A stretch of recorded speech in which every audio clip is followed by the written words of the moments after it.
akin. Ayoko magmahal ng iisa lang. Pero mabait si Ann. Pantay-pantay kayo. Mabait pa si Ann, ay. Si Ann. Mabait. Makulit yan si Anan. Bakit? Ba't makulit si Ann? Gusto kasi. Oo nga. Pero love nyo. Inaalagaan kayo na yan. Si Ann, di ba?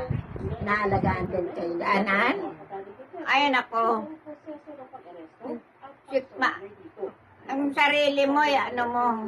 Bakit? Hindi ko minamahal ng sarili lang. Pare-pareho sila sa akin eh. Mahal niyo lahat. Sinasabi ko naman eh. Mm. Hindi ko umubuso ka, Anan. Ikaw lang ang mahal ko. Pare-pareho kayo sa akin. Oo nga.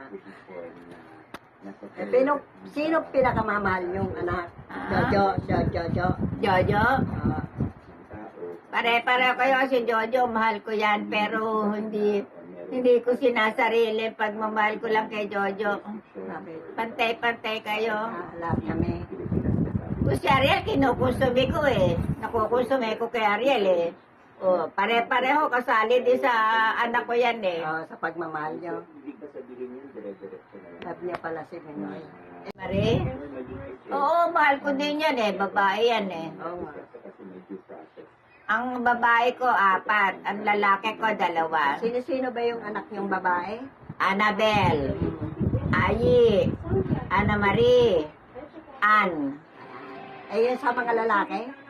Ariel, George, Crispin.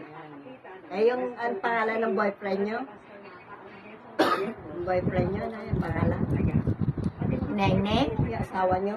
Ang pangalan, asawa nyo, anong pangalan? asawa ko. Kahit hindi ko siya mahal, basta kasama ko sa bahay. Sino? Crispin?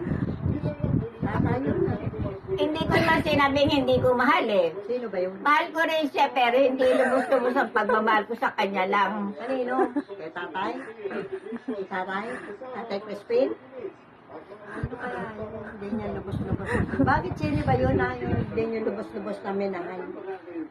Sino yun na yun? Sino ba yun?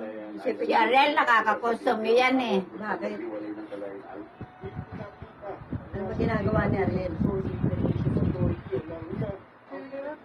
Nanay.